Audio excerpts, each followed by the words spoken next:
It was a big place, and one had to admit, an impressive one. For some inexplicable reason, the modern exterior hid an interior done in the style of an old baronial castle, like those lavish sets you sometimes see in movies. It's basically a Victorian interpretation of the perfect medieval castle. After all, in the good old days, they didn't have the technology to build such large and extravagant buildings. One thing I knew for sure, the wedding wouldn't have taken place in such a place if I was paying the expenses. But my ex-wife Shauna had made sure that wouldn't happen years ago. I thought I had found a safe haven in the pseudo-minstrel's gallery, which served as both a floodlight tower and a projection room, from which I could watch the ceremony but not be seen by anyone on the floor of the main hall below. I was well aware that my presence, if made known, would be controversial, to say the least, and would surely lead to an unpleasant confrontation between me and my former in-laws. Besides, I was sure my daughter would be less than thrilled if it happened. I even assumed that Tamsin would be even less pleased to learn of my presence than Veach and George, her crony husband. Anyway, I was sitting in silence lurking in the back of the minstrel's gallery from where I could watch my estranged daughter's wedding, when suddenly a voice whispered directly into my ear. "Hello, handsome. I thought you wouldn't miss this little celebration." To say the sound of that voice made me wince is an understatement. I literally jumped off the fishing stool I was sitting on and collapsed to the floor. Well, yeah, if I had been sitting on that little stool and watching the service through the bars of the balustrade, I would have thought there would have been less chance of someone noticing me. The rumble that the little aluminum stool made as it fell to the stone floor of the minstrel's gallery and then rolled across it had to be seen to be believed. I realized that any chance of my presence remaining a secret had instantly evaporated. From my new position, lying on my back on the floor, I raised my head and saw Trouble towering over me. My daughter's aunt, looking very embarrassed, was making frantic apologetic hand gestures toward the hall below. Megan, or Trouble, as I had jokingly nicknamed her in my youth, was, or rather already was, my ex-wife's mischievous younger sister. Megan was often the bane of our courtship. Peeking between the bars of the balustrade, I realized that my hiding place had suddenly become the center of attention for almost everyone in the building. The bride, groom, celebrant, photographer, choir, cameraman, and most of the congregation were looking at Megan with an annoyed and/or somewhat puzzled expression. So I pressed myself to the floor as hard as I could and prayed that no one else would notice me.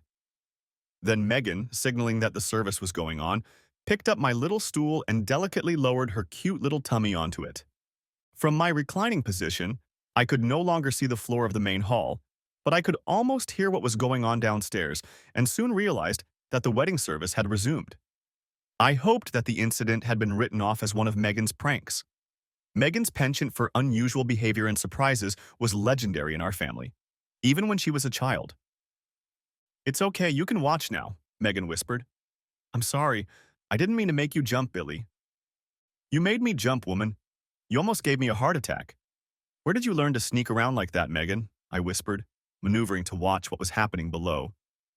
It became clear to me that I had temporarily lost the use of my little stool. "Oh, I kind of learned that as a kid, sneaking up on a couple of familiar lovers." She lowered her gaze and winked at me. "You sassy little monkey." "I'm not so little anymore, Billy boy. Just watch your step or you might find yourself raped later." "Oh no, I won't, Megan. I'm taking the number 4:30 train, leaving this bleeding hole." Megan looked down at me again, made a strange but oddly familiar gesture with her eyes that I thought meant, "That's what you think," and then made a hand gesture toward the platform below. With that, she let me know that the conversation was cut off until after the ceremony. I'd always liked Shauna's little sister. Yeah, sometimes she was a real pain in the ass when Shauna and I were courting her. But Shauna was always less tolerant of Bada's antics than I was. Megan always struck me as a good-hearted kid who needed attention. There was a good 4 years between the two sisters, a recipe for strife like never before. I always thought Megan just didn't realize that her older sister, and me included, needed privacy from time to time. The service ended, and I tried my best to get a glimpse of the groom as he led Tamsin out of the hall. Not that the angle of view made it an easy task if I was going to stay out of sight. As far as I could judge the guy, he seemed like a decent enough person.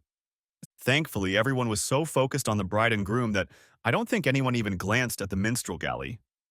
But as soon as the motorcade was out of sight below us, Megan started trying to drag me to my feet. Come on, Billy. We'd better get down to the dining room. I resisted, tugging furiously on Megan's arm, trying to remain unnoticed until all the guests had left the room. No way in hell Megan is showing up to this party. Oh my God, I'm going to jail. Don't be ridiculous, Billy. It's your own daughter's wedding. Why would the police arrest you? Well, that bleeding restraining order for starters, I muttered. No, Billy. Shauna's already dead, and she's the only person named in the restraining order. When he killed her, the order immediately became null and void. What do you mean he killed her? I demanded, almost jumping to my feet. It was an accident, wasn't it? Billy, that damn cretin always drove like a goddamn idiot. And he still drives like an idiot. That weirdo. Every time he gets behind the wheel, there's an accident waiting for him. Do you have any idea how fast he was going that day? I know very little about that, Megan. I saw skid marks on the road, Billy. He drove like a bloodthirsty idiot that night, just like he always does. I just can't understand how he hasn't been brought to justice for my sister's murder yet. Even Tamsin knows who's responsible for her mother's death. You may have noticed he wasn't here today. He wasn't invited. Me neither, Megan. Yes, he was. In a way, I just couldn't find you to let you know about it. Look, my invitation says, Miss Megan Stone and a guest. No reservations or anything. Guess who's going to be my guest? I laughed out loud. You've got to be kidding, Megan. I'm going to show up at Stone's wedding. I was already there once, remember? My girlfriend? And you remember how that ended up turning out? The fact that my sister was a dumb cow has nothing to do with it, Billy. You're Tamsin's father and… Christ, you were supposed to be there today, giving her away in marriage, not her grandfather. Now you and I are going to the reception together, and I don't want to hear any nonsense about restraining orders. My Uncle Albert assures me that there is not a single legitimate reason why you should not attend the reception as my guest. What's more, he thinks it's a damn good idea. He's always been in your camp, you know, even when things went wrong. And here I was wondering why that old bastard doesn't represent Shauna's interests, I commented. Look, Billy, if my Uncle Albert thought he could get away with it, I'm damn sure he'd be representing your interests for free. He was totally unimpressed with my sister's behavior back then, and he took a very tough stance on her and my mom and dad. He outright refused to represent Shauna's interests. As far as I know, he and my mom haven't said two polite words to each other since then. The only time I saw them together in the same room was at Shauna's funeral. I think Uncle Albert was a little disappointed that you didn't show up that day. I wasn't even in Megan's country. I was helping a group that was taking pictures of the fauna and flora of South Georgia. Since those people were trapped there during the Argentine invasion, they preferred that we stay off the ship if possible. Anyway, I knew nothing about Shona's accident until 3 months after her funeral when we returned to the UK. I met Toby, what's-his-name, there in Falmouth, and he told me about the accident. While I listened to the explanation, Megan lifted me to my feet and began brushing dust off my whistle. No, that's my costume. God, what a mind some people have, I ask you. Come on, Billy, Megan continued. Let's go down to the front desk before the line for the reception dissipates. From the way Megan squeezed my hand tightly, I realized that, whether I liked the idea or not, Megan had decided that I would attend her daughter's wedding reception. Against my better judgment, I admitted defeat. I had to admit that it was probably only due to the considerable amount of alcohol I had consumed in the previous 24 hours. It clouded my judgment to the point where I gave in to Megan's desires. Yeah, look, I'd better explain. When Shauna and I first, broke up, I have to admit, I didn't behave as well as I could have. I ended up having to spend more than one day visiting the American authorities, or local law enforcement. Anyway, when I decided to get a little revenge, I took a little bit of a swipe at the new man in Shauna's life. It may have been a frivolous and somewhat enjoyable endeavor, but it ended up being very misguided. The confrontation didn't end up the way I expected, and I ended up getting a thorough kick in the ass as a result.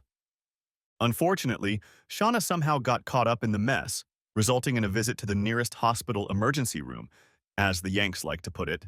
Hence my imprisonment and the numerous court orders both in the US and the UK, forbidding me from coming within a mile of Shauna's whereabouts at any time or almost any time.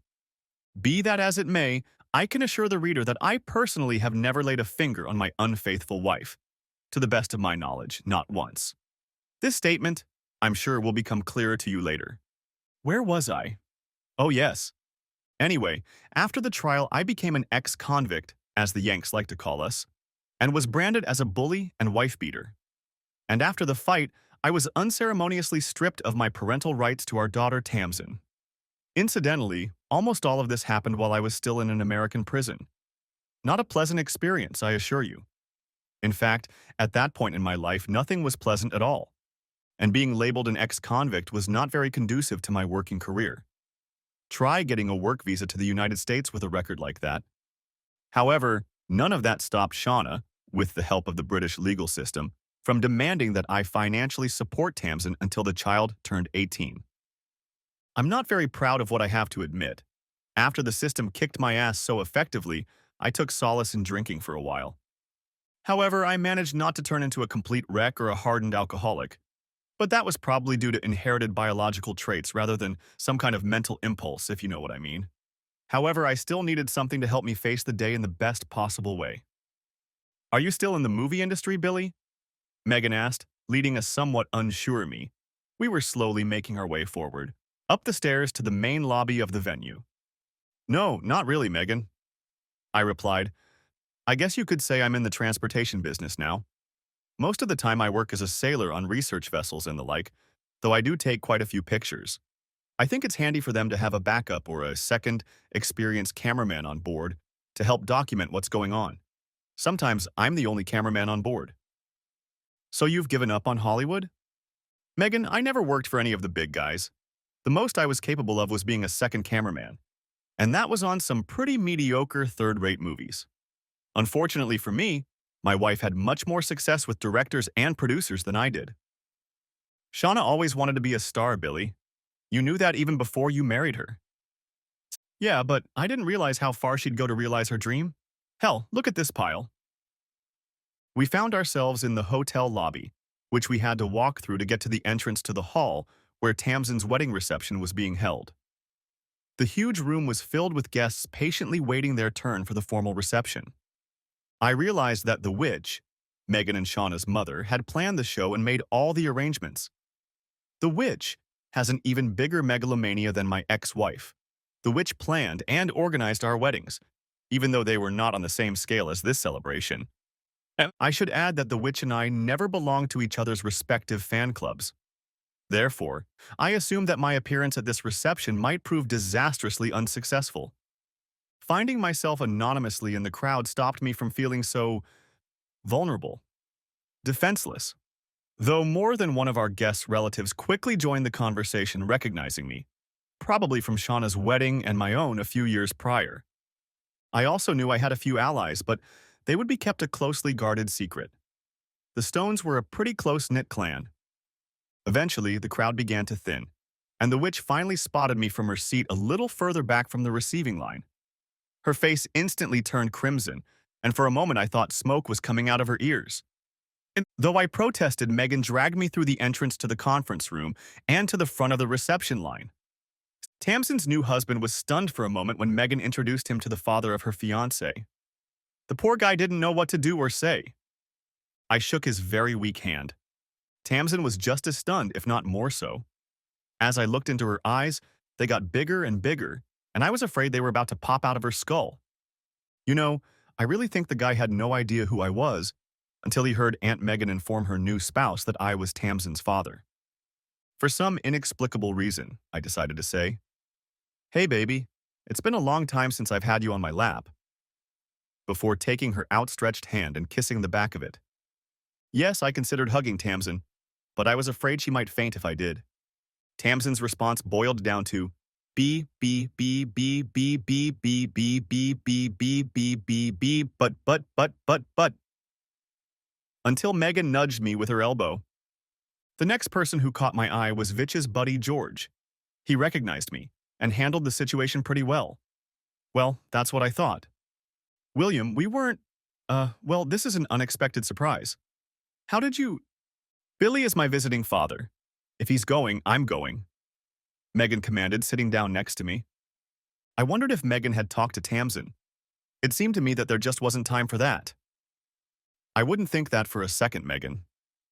The old lady replied, "Of course William is welcome here. I was just surprised he was in the village. Your mother assured me he was working somewhere on the Antipodes now." "I was working in Antarctica, sir."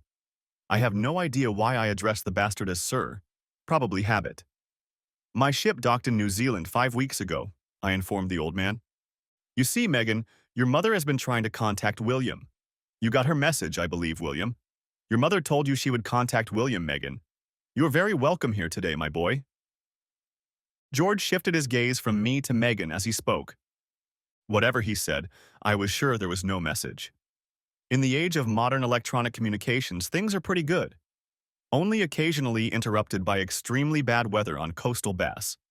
So, despite all the old man's assurances to the contrary, I was certain that I had never been included on the guest list, even tentatively. I was convinced of this by the fact that my former mother-in-law had disappeared from the waiting list by the time we got to her house. I even wondered if she'd rushed off to call the police or something. Tamsin's new in-laws were polite, pleasant, and obviously very embarrassed. They didn't look like they'd seen a ghost. Better to say they were shocked to find themselves shaking hands with one of them. It was all quite amusing from my perspective, but I wondered what exactly they had been told about Tamsin's father. Most of the other guests had no idea who I was and looked at us curiously, probably wanting to understand why Megan had chosen to watch the wedding ceremony from the minstrel gallery as we left the reception hall. Like everyone else, I took a glass of bubbly from a passing waitress and drank it in one gulp. Megan explicitly told me to slow down as I took a second glass. Then the imposing figure of Sir Albert Stone appeared through the crowd. I even wondered why Uncle Albert hadn't been included among the guests. After all, he was the patriarch of the whole damn clan. "William, my boy, how nice to see you here today. Hyacintha, the witch, led me to believe you were abroad and unable to attend," Albert said as he extended his hand for me to shake.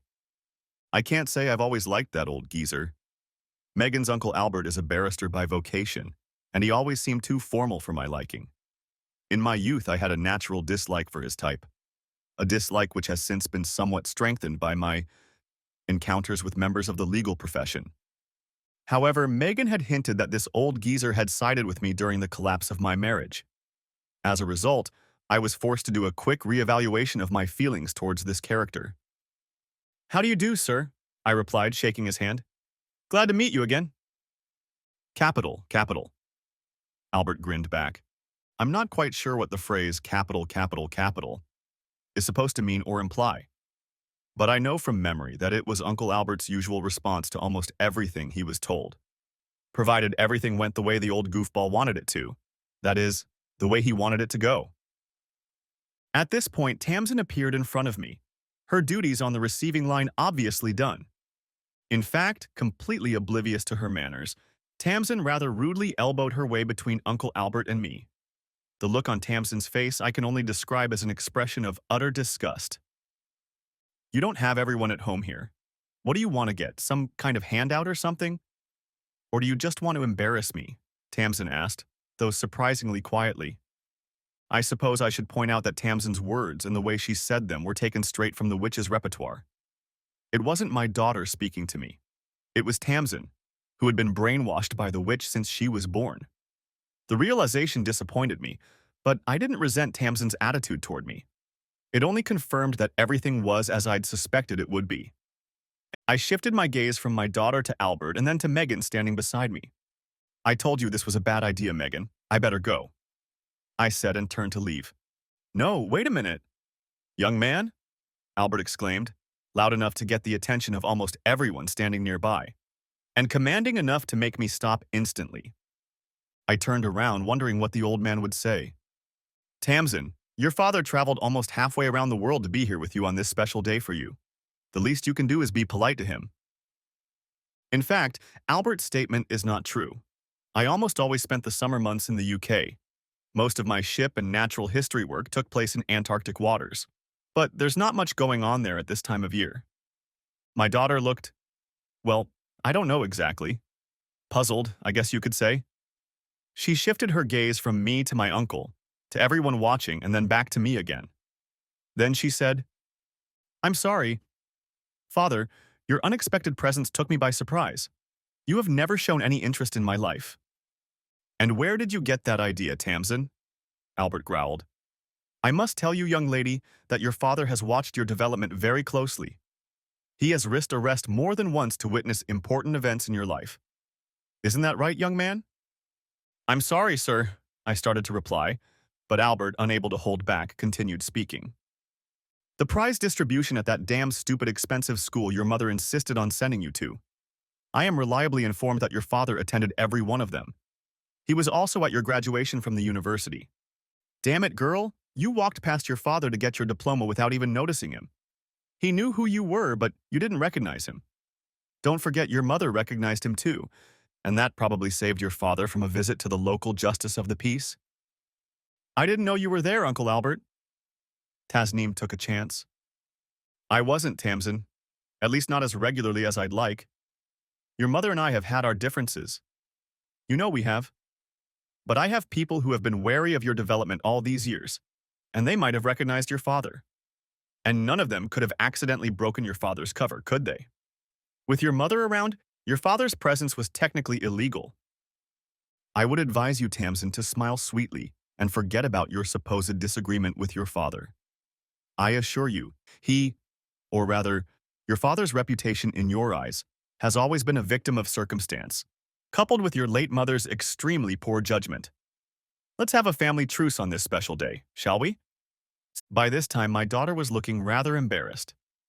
If you insist, Uncle, Tamsin agreed, and then added, but I wonder what reason he has for coming here today. Tamsin then turned her back to me and disappeared into the crowd. After watching her leave, Albert turned to me. William, I'm afraid your daughter has only heard a one-sided account of her parents' divorce. It didn't help that you and Hyacintha didn't get along from the start either. I was never good enough for Shauna in her mother's eyes, sir, I replied. No one could ever be good enough for Hyacinth, William. I don't think even my brother fits that description in my sister-in-law's eyes. It appeared, however, that Hyacinth had already given up. She's up there on the platform, apparently rearranging the seats at the top table. When I looked closer, it turned out that the witch, assisted by her perpetually awkward husband, George, was indeed rearranging the serving pieces. Now, as we watched, I noticed one of the photographers approaching them. The witch spoke to him briefly, and then Hyacintha was clearly pleased with her rearrangements. The small entourage left the platform. They're getting ready for a group shot, Billy. We'd better go, Megan informed me quietly. No, you go, Megan. Tamsin won't be thrilled with my presence. Besides, without the monkey outfit, I'll look completely out of place in the pictures. It'll ruin the whole set. Billy, don't argue, Megan. I'm on the verge of walking out anyway. I knew it was a bad idea. After a few more protests from not only Megan, but also her Uncle Albert, they left me alone and went outside for a photo shoot. To my relief, almost all the other guests also went out into the hotel garden to watch or participate. And I took this opportunity to slip onto the platform and have a little frolic. Of course, the witch had seated me next to Tamsin's new husband, but given my daughter's behavior and the fact that I'd never met this young man before, I figured it could lead to trouble. Besides Megan, at the end of the table sat Uncle Albert and his wife, apparently my only open allies. So I sat Grandpa Tamsin in that seat, since I suspected that's where he had originally planned to sit. Then I placed my own, hastily scribbled, card next to Megan's card at the end of the table. I decided it would be safer that way. After returning from the photo shoot, Megan briefly slipped into spoiled child mode. It had been a while since I'd seen her in this state, and I thought it was funny. I decided it was prompted by my refusal to participate in the photo shoot. Right? Well, if you keep acting like this, I'm going to go find a bar, was all I managed to say to put an end to Megan's feigned protest. Just try to dare and I'll, Megan replied. So what are you going to do, Megan? I asked. I'm not sure. Maybe kiss you. I've always wanted to do that, but I've never had the courage. I always knew Shauna's little sister held a candle for me, but I was surprised to hear Megan say that she was still carrying that torch. Oh my God, Megan. I thought you'd grown out of stupid teenage crushes a long time ago. Yes, I have grown up. I even found what I thought was the man of my dreams. But I soon discovered that all that glitters is not gold. And what you see isn't always what you get. It was not until I divorced that rascal that I realized exactly what my sister had so carelessly discarded. I'm not at all sure I understand what you meant, Megan. Okay, a confused person is safe. She grinned. Come on, it looks like they're sitting down to eat. The top table was unusually long, and Megan and her guest had originally sat somewhat lower in rank. Although the witch had rearranged things, I had, to the old bitch's dismay, undone her changes. Great fun, it seemed to me. The witch seemed to accept my rearrangement without protest, but threw me a baleful glare. Albert sat down next to Megan. I thought Hyacinth... He began as we took our seats. I thought her original plan would prove more diplomatic, sir. I interrupted him. With a capital letter, I always knew Hyacintha was wrong about you, my boy. Anyway, drop the formalities, please. To the family, I am Bertie. Throughout most of the meal, Albert monopolized me in conversation, virtually oblivious to everyone sitting around him, including his wife, but with the exception of Megan, who sat between us. He spent almost the entire meal asking me pointed questions about my travels. I almost felt like I was in a witness box. Well, he was a top-class barrister, used to cross-examination. Well, we'll see how they handle it, won't we? Albert commented, leaning back in his chair as the master of ceremonies called for silence for the formal toasts. Grandpa Tamsin, who had given, and presumably paid for the party, stood up and gave a brief welcome speech. And then the old boy took me by surprise, calling on the father of the bride to say a few words and propose a toast to the happy couple. Judging by the look on Witch and Tamsin's faces, his proposal was not part of the master plan and was not approved, and it certainly didn't elicit universal approval. As I said, the old fool caught me completely confused and totally unprepared, so I had to quickly pull myself together and act at random. I really don't remember much of anything I said that day. I think I started by mumbling about unfortunate circumstances or something like that, but then I started talking about Tamsin, inserting just about every humorous incident from her life that I know of into the speech. Anyway, the speech must have been pretty good, and, I assume, prepared in advance, because I was shocked to find that the whole damn room erupted into fits of laughter. Perhaps it was because I was making such a fool of myself that they were laughing at me. But even the witch's face cracked at some point in my musings. Then, remembering that I was breaking the magic 7-minute rule, yes, I kept my eyes on the clock, never had the minute hand move so slowly, I proposed a toast to my new son-in-law and his beautiful bride, and then threw the ball into the groom's yard. That was great, Billy.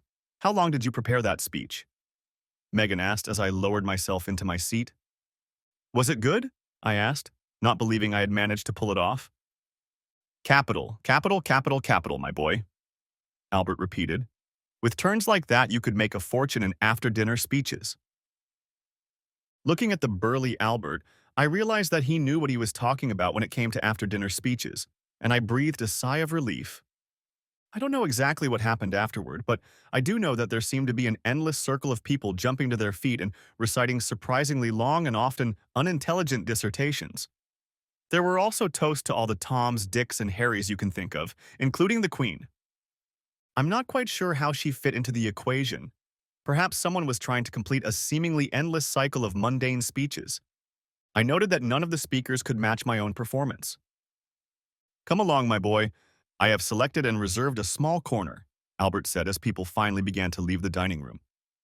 It was at this point that I began to suspect that Megan and her uncle Albert had somehow pre-planned my day. Perhaps it was only a rough sketch, but they both clearly knew what they were doing and seemed to be working in unison. Uncle Albert's wife never spoke to me much, but smiled pleasantly whenever our gazes met. Megan, taking my right hand firmly in hers again, led me into the next room and sat me at a table near the bar. Oddly enough, for a wedding reception, the table was in a separate small area, the kind of executive area you sometimes find in high-end nightclubs. I had always considered such places pretentious and felt out of place here. A young woman, who seemed to be Albert's personal waitress, appeared quickly and took our drink orders. I noticed that almost everyone else had to stand in line at the bar to get refreshments. Only a few of them managed to catch a glimpse of the young woman as they tried to place their order. I also noticed that there was a similar barrier at the far end of the hall, but it remained empty for the time being. Later I noticed that the witch, her husband, and the groom's parents periodically retreated there. Soon after we were served our first round of drinks, Sir Albert Stone began to preside over the proceedings. Numerous younger members of the Stone clan, some of whom I met at my own wedding many years ago, arrived, introduced their mostly adorable but occasionally hideous offspring to Uncle Albert. Then, after carefully raising their hats to the patriarch of the family, they would disappear into the crowd. This pointless pantomime made me stupidly bored and went on for probably about an hour. All the while, Albert did nothing but repeat his favorite phrase, capital, capital, capital. Sometimes he even added a third capital to make it more convincing. Honestly, if it wasn't so ridiculous, it could have been funny. I tried to ignore the pantomime and probably would have backed off if Megan hadn't clutched at my arm as hard as she could. And unfortunately, Albert decided to make sure that all of our visitors were reminded, and in some cases informed, that I was Tamsin's biological father. I think Albert wanted to let those who thought otherwise know that he had decided to revoke my former status as a family pariah. Whenever I tried to ignore what was going on nearby while chatting with Megan, Albert would introduce me to another family member, whether I knew him or not. There was one brief interlude of submission as her new husband spun Tamsin around the dance floor. No one asked me to dance during that time, which in a way was very convenient, because I'm not much for old formalities, especially when me and my partner are the center of attention. I suppose that's the last of them, Albert said with relief in his voice as the last little family group left our enclave. Now, my boy, I think we'd better get down to serious business. We can't have your daughter addressing her father the way she did before. Damn impertinent of her. It would have been nice if you'd been around to get her on her knees and give her a good spanking years ago. She needed that. Heck, her mother needs it too. George has always been too soft on Shauna. And then there's young Megan. Oh, hello, Uncle Albert, Megan grumbled. All right. Oh, you weren't so bad, Megan, but you have to admit that sometimes you were an obnoxious child. Sometimes you gave your parents a real dance and song. I was never as bad as Shauna, Uncle. No, I'll agree with you, Megan. But I'm sure if William had put Shauna on his lap and tanned her back the first time she took selfies, everyone's life would have been a lot easier, including his own. Knowing Shauna, I would have spent most of that time behind bars, Albert. I interjected. Yes, you're right. You probably would have, William. Shauna was her own person and at times showed a distinct lack of common sense and conscience. At times? Megan asked. Yes, but too often. Albert agreed.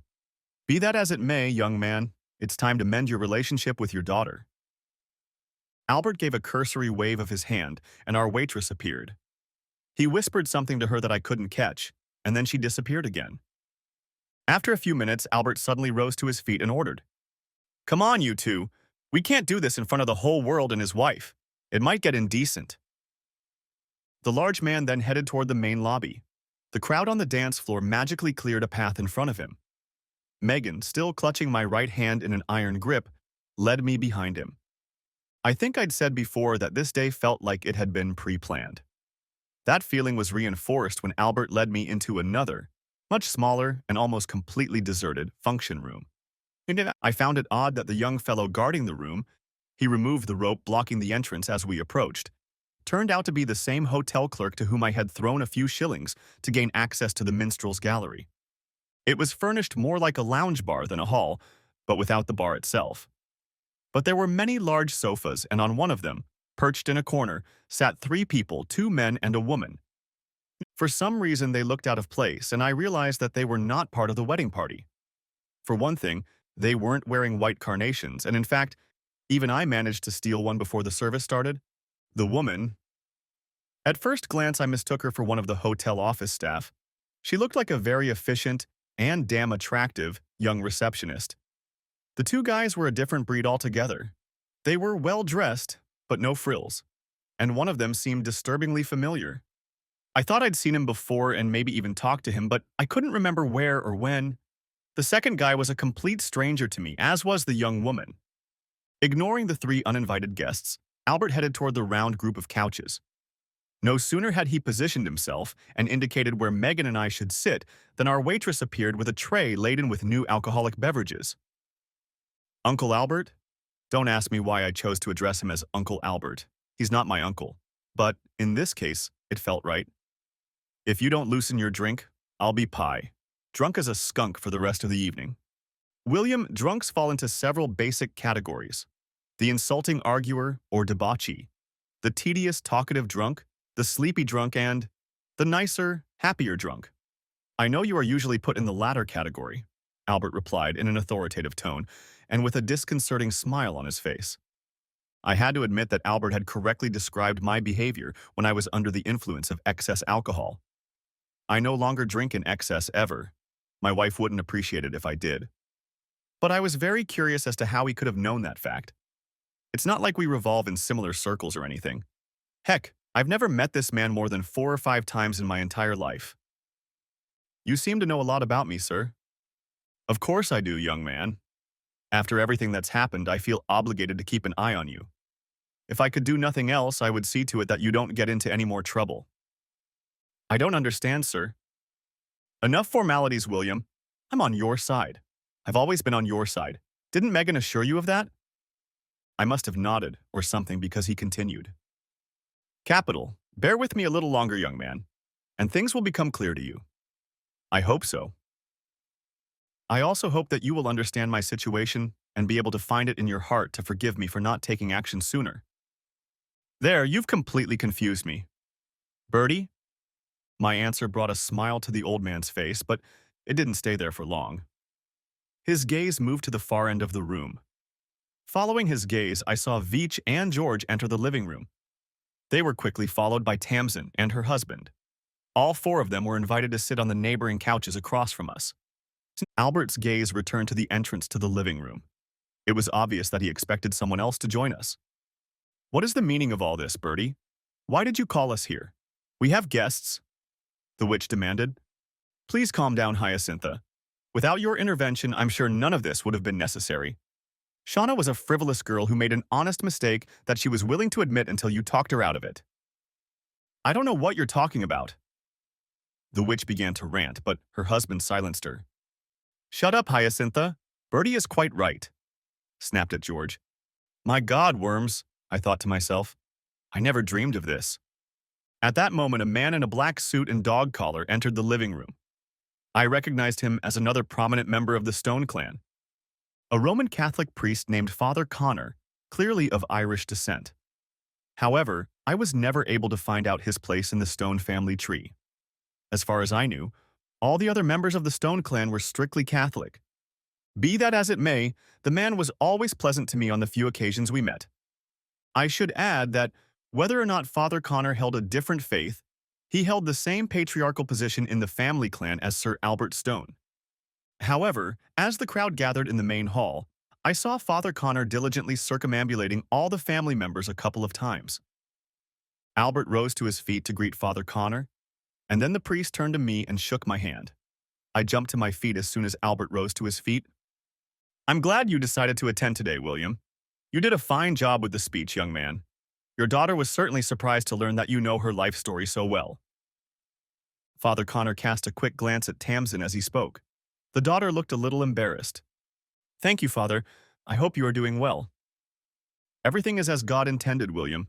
Now, Megan, have you been avoiding me today? The good father turned his attention elsewhere. I waited patiently for him to finish with Megan, and then we all sat down at the table again. Uncle Albert cleared his throat noisily, effectively saying, Now let's get down to business. But it was Father Connor who spoke first. Bertie, you do realize that confession must be confidential, don't you? Absolutely, Joe, replied Albert. Until recently, my actions have been equally restricted. However, it seems to me that I can think of a way out of our common predicament. Very well. So long as everyone understands that I cannot divulge anything that has been told to me in confidence, repeated Father Connor. Albert looked at Tamsin in a friendly way. Tamsin, would you deny me a favor? I want you to imagine that we are in a courtroom and that you are testifying. You're under oath, if you understand me. Yes, Uncle Bertie, but I'm not. Tamsin began to reply. I don't expect you to understand, Tamsin, not yet. I hope it will soon become clear to you. If not, all this pantomime will prove to be a waste of time. I just want you to answer my questions as fully and honestly as you can under the circumstances. Anything I ask you to say will still be said with words, so it will have no force in court. So you're joking? Of course I'm joking, Uncle Bertie. Now I want you to tell us everything you know about the breakup of your parents' marriage. Wait, Bertie, I tried to interject. Shut up, Billy, this is my playpen. Albert threatened me. To be honest, I was quite taken aback by this rebuke. Not so much because of Albert's harsh remark, rather because of the fact that he addressed me as Billy. Now, Tamsin, if you would be so kind, Albert continued. Albert, she was just a little girl then. You demand too much of Tamsin, exclaimed the witch. You know, you're probably right, Hyacinth. Albert agreed. Why don't you tell us the story? As I recall, you went there and were old enough to know what was going on. I'm sure you've repeated the story often enough over the years to know it by heart. I don't think I can, replied the witch. For the first time ever, I could see that she was unsure of herself and even looked embarrassed. Oh, but I'm sure you can, Hyacintha. Your speeches against Wilhelm have been your part of the party for years. The obvious. Albert's attacks on her grandmother stirred something in Tamsin. She straightened up sharply. I'll do it, Tamsin started to say, but Albert stopped her. Albert seemed adamant that the story be told by a witch. I don't understand why, but I have to assume that Albert's initial request for Tamsin to tell the story was some sort of legal trick designed to achieve I don't know what.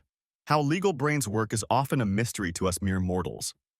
Eventually, the witch gave in, though she averted her eyes from my gaze the entire time she spoke. I will not repeat Hyacinth's words.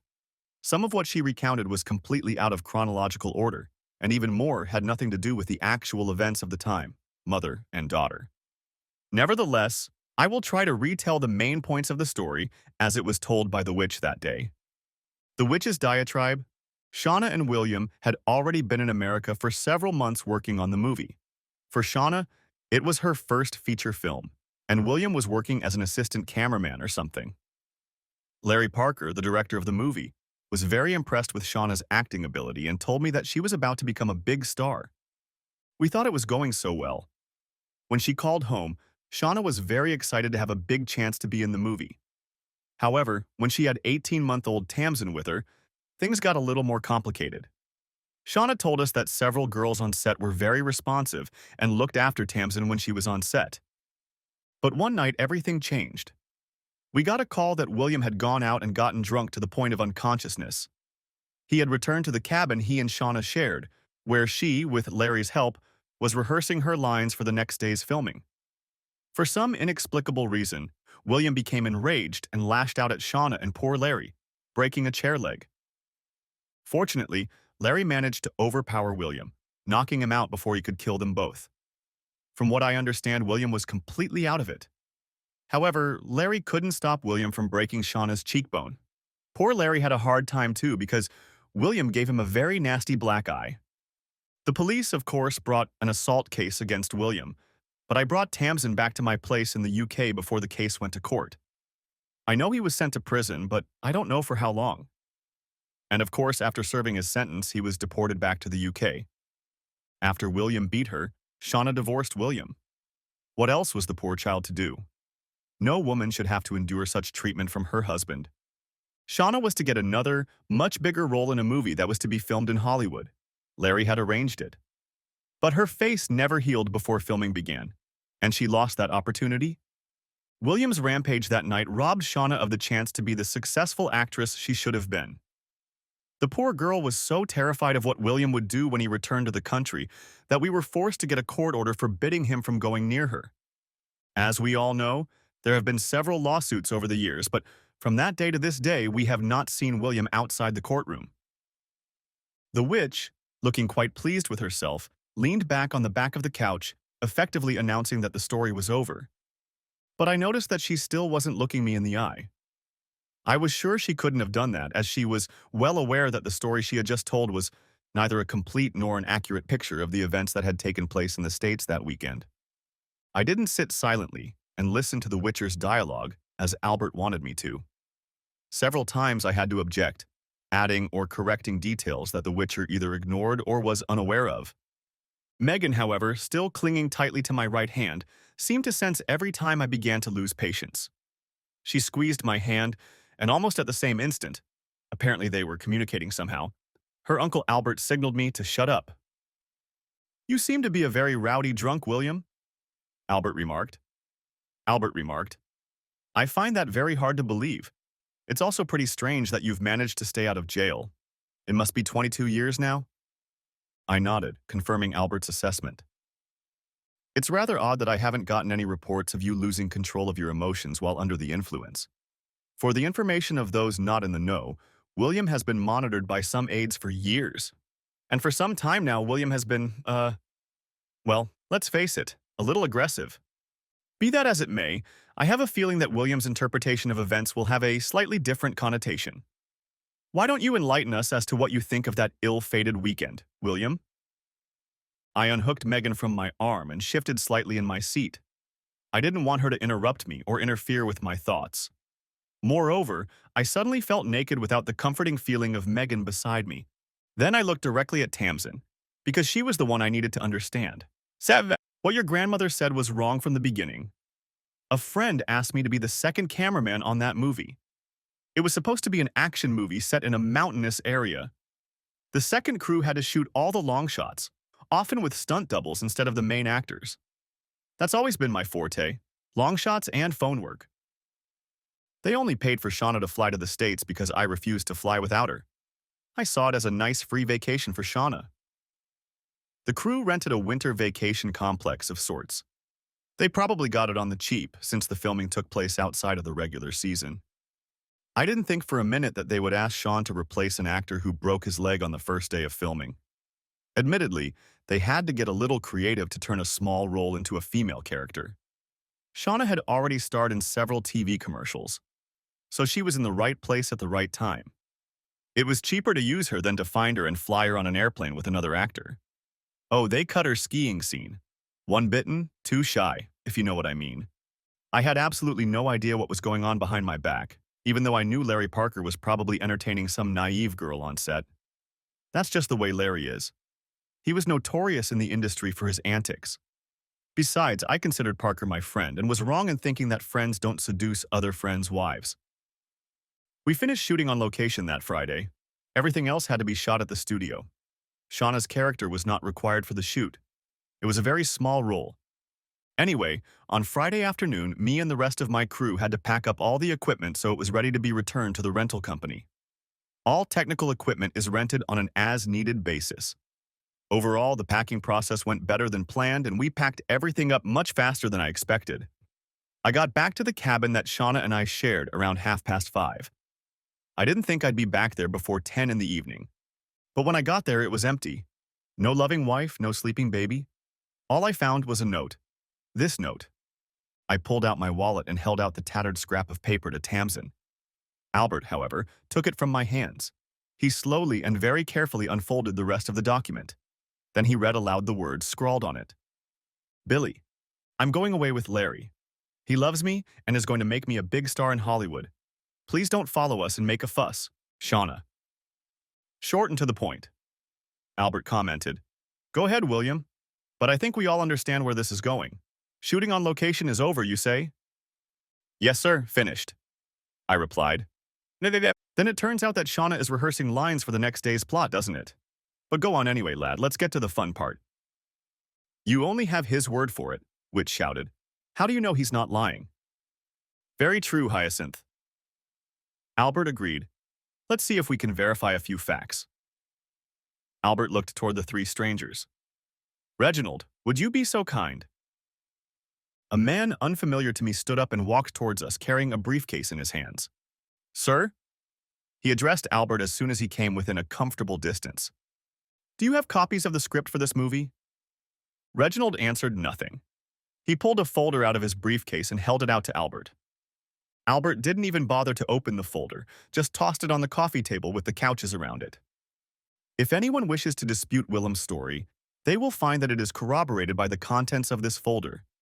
Now continue, William, please. For a few seconds I was confused, interrupting my train of thought.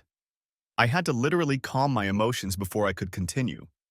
When I found that note, I was horrified and in apoplexy. Yes, and I took a couple of drinks to calm my nerves. But then I realized that I should not have gone back to camp tonight. What's more, I remembered seeing Larry's rental car parked outside his cabin when we got back to camp. Then it occurred to me that Shauna and Larry might have miscalculated. They thought they'd have time to leave before I found that note. So I have no idea what would have been the prudent thing to do under the circumstances. All I know is that I wanted at least an explanation from Shauna as to what kind of game she was playing. Parker, I was sure, would dump Shauna as soon as another stupid slut caught his eye. I really couldn't believe that Shauna had forgotten everything I had told her about how the man behaved. I wasn't stupid enough to introduce my wife to Parker without preparing her beforehand, and when that vile type turned on the charm, even the blood-sucking birds in the trees flew to him. Anyway, I found them in the kitchen of Larry's cabin. Parker was of no interest to me. I could straighten him out at any moment. He couldn't hide from me for long and stay in the industry, if you know what I mean. I wanted Shauna to explain why she didn't take my warnings seriously. However, Larry Parker misjudged my intentions. Perhaps he has been stalked by other spouses in the past. In any case, frankly, he came at me like the proverbial bull at a china shop. I just ducked to the side, and Parker whizzed past me and slammed into the back door, shattering the glass in the process. For a moment I thought Parker was trying to get away. It was later argued in court that I broke the glass by sneaking into the cab. The fact that the shards were on the floor outside and that I had no cuts on my arm, while Larry did, were apparently ignored. Of course, it didn't help that I didn't remember much about the day I first regained consciousness, and didn't for several years. But now I can remember everything in great detail. I don't know how one can describe Larry Parker's fighting technique because it doesn't fit into any category I know of. Anyway, as soon as he recovered from his collision with the door, he lunged at me again. I ducked again, but managed to hit him once as he passed me. I figured it would cool his ardor a bit or something. Big mistake. My punch changed the direction of his rampage. Parker collided with Shauna and they collapsed to the floor. Shauna, to my surprise, was still sitting on the chair next to the bar. Apparently, it was the same chair that didn't survive the collision. I actually thought Parker was out of the game and Shauna didn't look too smart. So I pulled Parker off of her and helped Shauna to her feet. I remember Shauna looking me in the eye. Apparently, she was really stunned. And then, the damn lights went out. When I woke up 4 days later, I found myself confined to a hospital bed. I remembered nothing of the day in question or the several days that preceded it. Memories that were to return, I would add, very slowly, over the months and years that followed. Be that as it may, Tamsin, these are my memories of that fateful day. Everything that has happened since then has been completely out of my control. I have no idea who or what hit me. And I have come to the conclusion that it was Larry Parker's head that broke your mother's cheekbone when he crashed into her. I'm assuming that he was the one who hit me in the head, fracturing my skull, with the leg from the broken chair Shauna was sitting on. Why those two decided to blame me for the fight, I have no idea. And since your mother, with the help of her lawyers, made sure I didn't get close enough to ask her.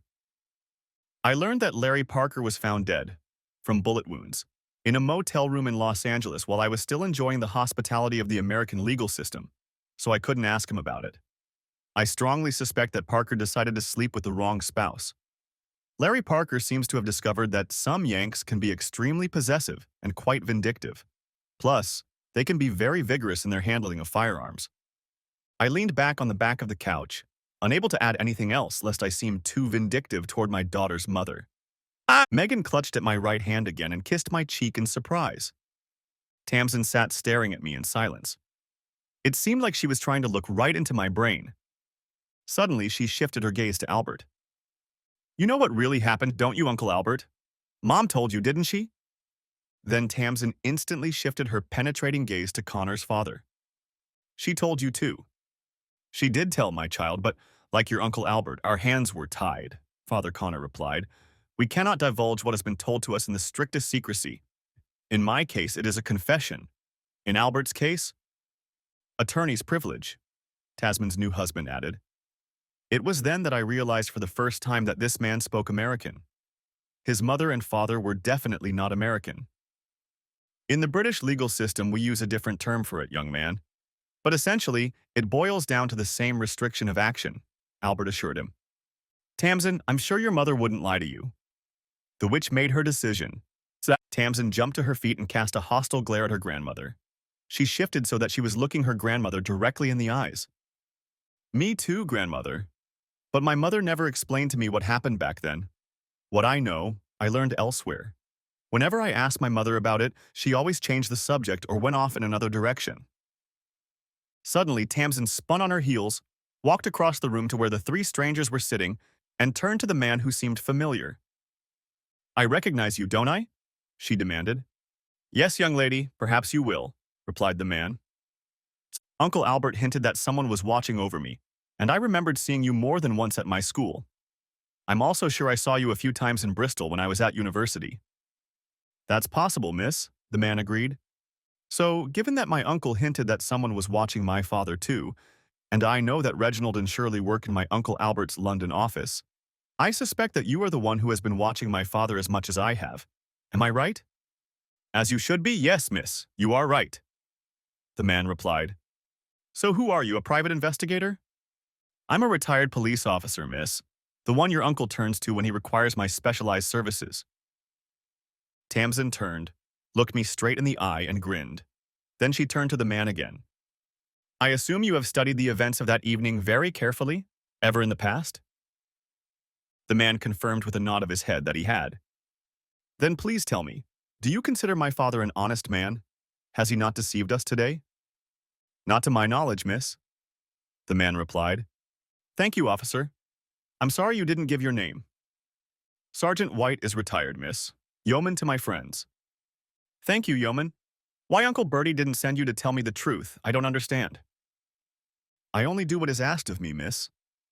"And could you shed some light on why my Uncle Albert had to keep silent for so long, Mel?" "I can only speculate, miss, but I believe your uncle was defending a certain unnamed person against a charge of perjury." "But why would she perjure herself at all?" "That I can't tell you, miss. What I can tell you, though, is that a movie producer can't promote a young actress if he himself is in jail with a conviction for grievous bodily harm, or whatever it's called in America." Suddenly, it all made sense. Tamsin exclaimed. "How long have you known your father?" she asked, turning to look at me. "No, Tamsin, but that's what I assumed," I replied. "I don't know how seriously your mother was hurt that night, but I wasn't sure from the beginning that she remembered the events as clearly as she claimed in court."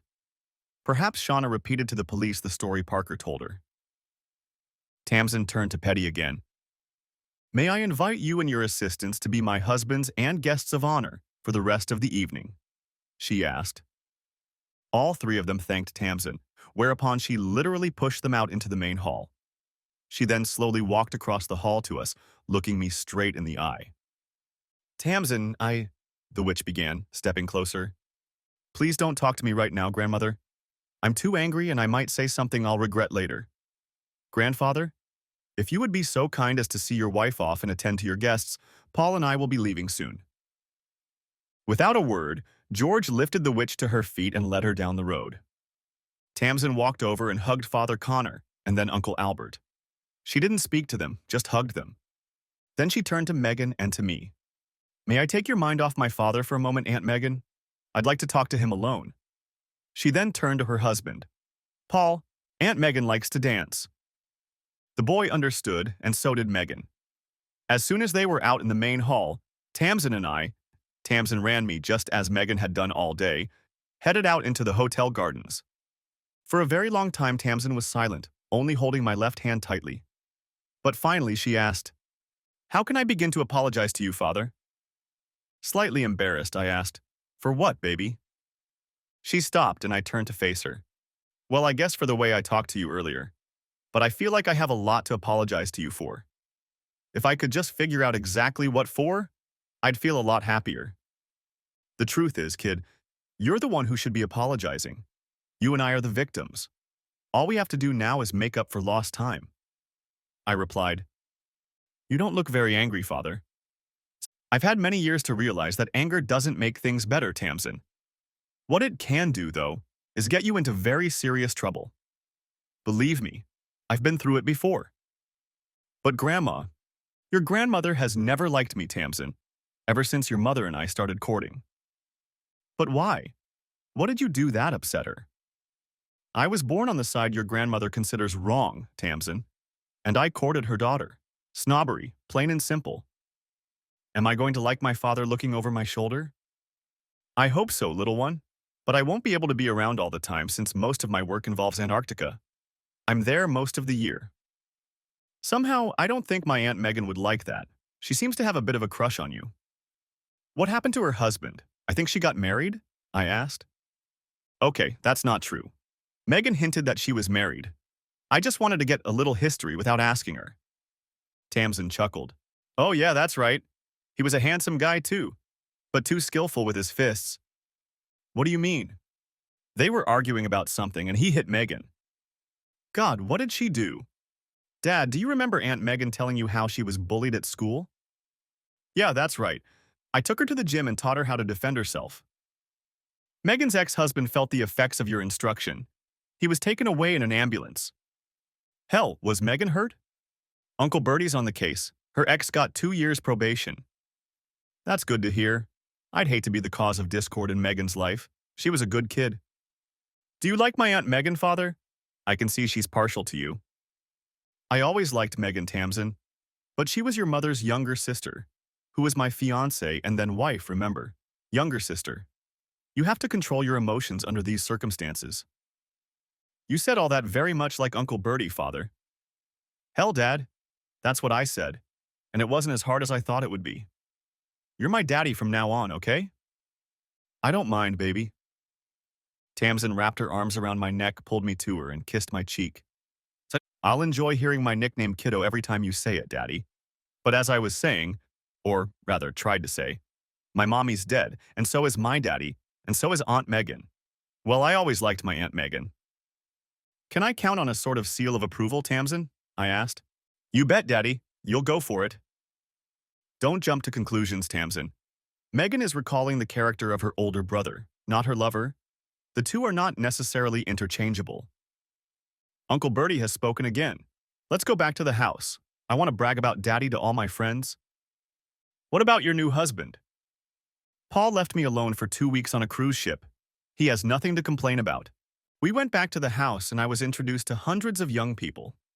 I didn't notice Megan, who I hoped would rescue me, but eventually Bertie appeared beside me.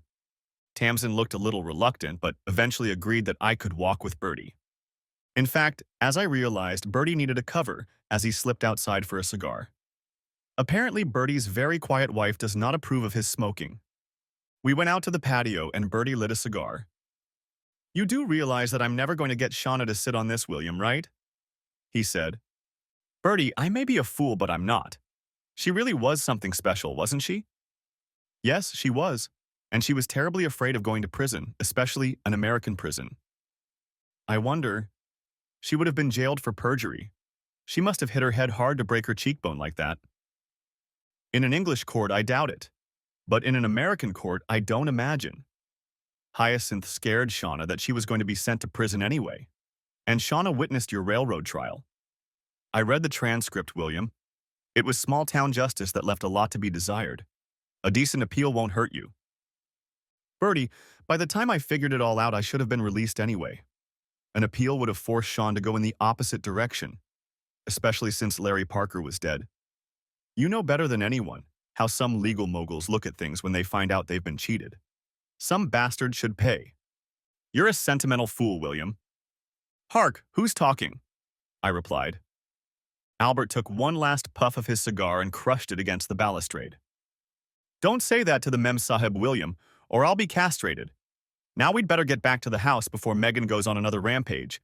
That girl is partial to you, young man. I've noticed, Bertie, I've noticed. Capital, capital, capital, he replied as we returned to the function room. It wasn't until Tamsin and Paul disappeared into the bridal room that I realized I didn't have a reservation for this evening. The original plan was for me to return to the rented cottage on the south coast that I called home. Don't worry, I have a spare bed in my room, you can use it. Megan, aren't you rushing things a little too fast? You know you need to hurry up. Hey, watch it, stud. I've seen you in action before and I want it to be the same this time. What do you mean you've seen me in action? You said it yourself, Billy. I'm particularly good at sneaking around, and more than once I've been able to sneak up on people and watch them. Your little hideout in the woods turned out not to be as big a secret as you and Shauna thought. Damn it, you're a pervert, Megan.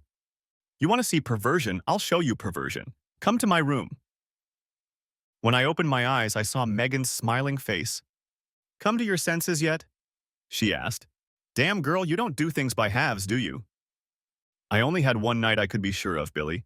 I had to make sure you understood what you were offering on a regular basis. Is that some kind of offer, Megan? I asked. Of course it is, love. And I can quickly bring Father Connor here to make it official, if you'll let me. Father Connor is a Roman Catholic, Megan, and we're both from the Church of England, aren't we? Details, details, details. I thought you were a sailor, Billy. Yes, but what's that got to do with the price of apples? Any port in a storm, lover. I'd marry a bleeding rabbi if you asked me to. Besides, I have this. Megan held out the envelope to me. And please tell me, what's in this envelope, Megan? 2 cruise tickets. The same luxury suite my old uncle paid for.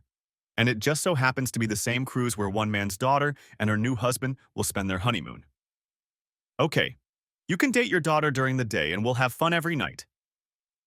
Megan, when did you and good old Bertie start planning this Shanghai exercise, or whatever you call it? To be completely honest with you, Billy, Bertie came up with the basic plan after Shauna's funeral. Of course, my Uncle Bertie didn't envision me seducing you. It was entirely my idea, and it fell under the heading of preferred outcome. So, what do you think of this cruise? I looked down again and saw the wistful expression on Megan's face. I think I'm going to enjoy my vacation, honey. However, we won't have time to get our marriage license before the ship leaves. Don't worry, Billy. I checked. It's registered in Bermuda. What does that mean? A fact? You'll find out soon enough, hubby. You'll find out. Now, how would you like another walk around the deck before breakfast? She smirked. I grinned back at Megan. We only had time for breakfast that morning. Life goes on. C'est la vie épilogue. Megan and I didn't get married on the ship. Although she and I were fine with it, Bertie's wife didn't want to do it. For such an outwardly modest old lady, Beatrice could be very bossy when she wanted to be. Not surprising considering who she'd been married to since time immemorial. Beatrice arranged our marriage. I'm sure it was paid for by Bertie himself. Sure, it wasn't as lavish as Tamsin's, but neither Megan nor I wanted it to be. Frankly, we'd both have preferred a private affair aboard the ship with Tamsin and Paul as witnesses. The witch didn't attend our wedding, but Megan's father had given her away in marriage. He even said, "This is making a habit of it, William," while handing me his daughter's hand in marriage. Bertie spent the entire day with a huge grin on his face. During his speech, he even stated that he was the one responsible for bringing the bride and groom together, which I suppose was pretty much the case. And although I believe Megan's determination would have eventually brought us together some other way if I hadn't snuck into Tamsin's wedding. My wife, when she knows what she wants, seems capable of moving mountains to achieve it. She can certainly bend Uncle Bertie to her will, and it's not that hard. Her only problem is that Megan spends a lot of time thinking, like, should we get up now, or should we sit on the deck a little longer first? This, I assure you, is wreaking havoc on my work schedule. And it's not too good for my back. I'm not as young as I used to be. And it doesn't matter that my wife wants to believe otherwise.